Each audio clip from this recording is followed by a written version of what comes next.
In this series of videos, I want to show you how to extract some geometry and then use some Nanomesh tools on it. Melvin was asking about how to apply, say, hex tiles to, or actual hex geometry, or move hex geometry out from, say, a shoulder pad. And it's really an interesting problem. It's one that you can do quite easily with ZBrush. So to start with, I want to show you a little bit about kind of getting the pieces of geometry to do this sort of thing, and I can show you several methods of extracting, but I'll use one method up front and then I'll show the method for using the Nanomesh for the hex tiles or the hex pieces really, and then kind of go from there. So to start with, let's make our hex chunk of geometry. So I'm going to use my cylinder 3D. We'll draw that out.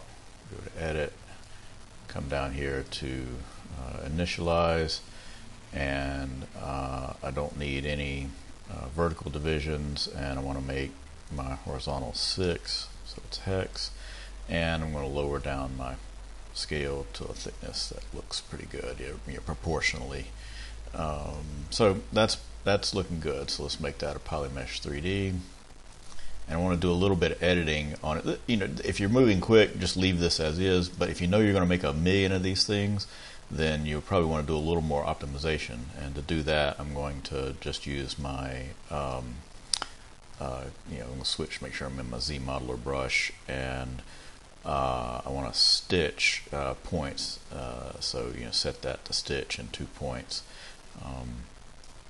So what I want to end up with is just one poly across here and one poly across here. Let's see. And then, to deal with the edge loops, I want to go to insert, I want to go to delete, because I want to delete some of these edge loops. And let's delete there and there. And it might let me delete those, yes. And if it does, that's okay, because we're just going to stitch those verts. And let's do that on the other side. Let's make sure that and that, and now I can for the verts, let's make sure I'm in stitch, and then I'm just going to stitch this guy to one of these edges there, and now I should be able to delete that edge. And let's do that again over here. Let's stitch that vert to one of these corners and then delete that edge. So that's fairly simple geometry for that hex tile. Alright, so let's rename that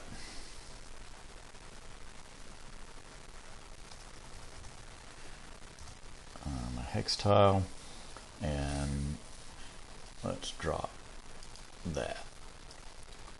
Alright, good, dropped. Let's clear it. Alright, so to get some geometry for, say, a shoulder pad, I just want to use an existing tool. So I'm going to come up to my light box and go to the tool folder, and then we'll look for the demo folder, demo soldier, and click on it. And let's close out the light box and let's draw him out.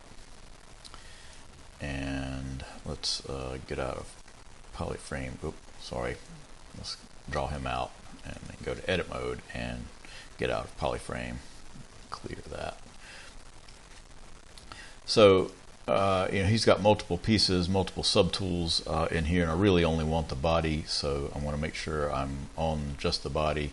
You can hold down the Alt key and click on any of the other subtools in the tool, and you can switch to those, but I want the body, and then I'm going to just come down and delete others. Say OK. So I'm dealing with just the body here, because I want to extract out some geometry for the shoulder pad.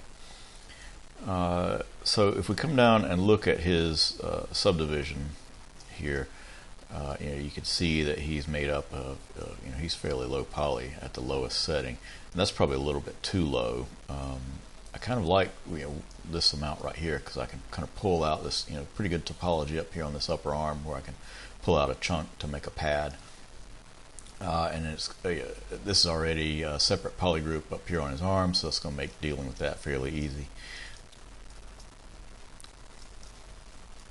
So I'm going to make sure I've got select lasso or select rec and hold down control and shift and click on them to hide the other parts. Also want to, let's see, actually before I do that, I want to delete the lower because I can't, actually let me undo that too. Let me make a duplicate of this guy. That way if I screw anything up, you know, I don't have to kind of redo all this. Now let's delete the lower on this guy.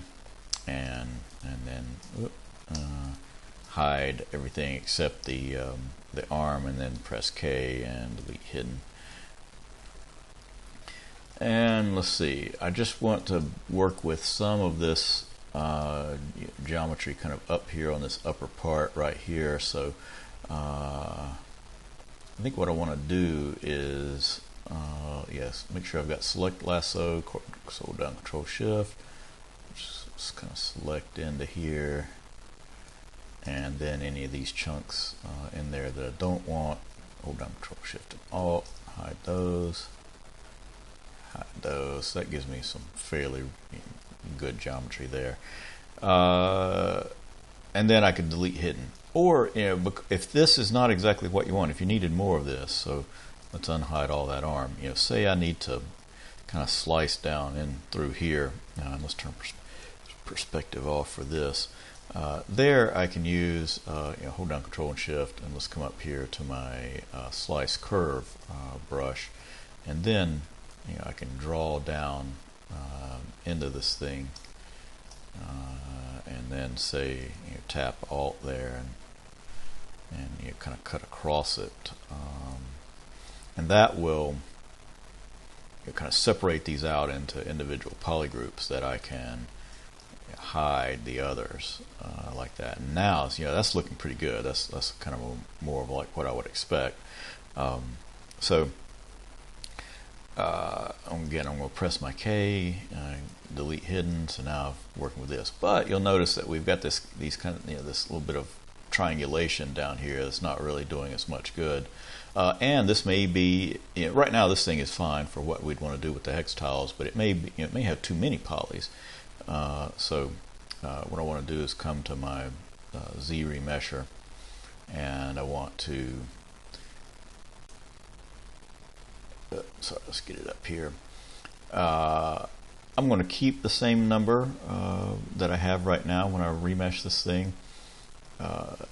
Or, you know, if I wanted to drop it by half, I could, or I could use my slider down here and slide this, and this number means thousands. So if I did it as it is right now, it'd probably be around 50,000 polys, and I don't need that.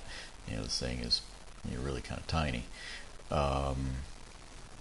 So what I'm going to do is just leave it at same, and then run that, and that should, yeah, retopologize it fairly well. And, yeah, that looks pretty good.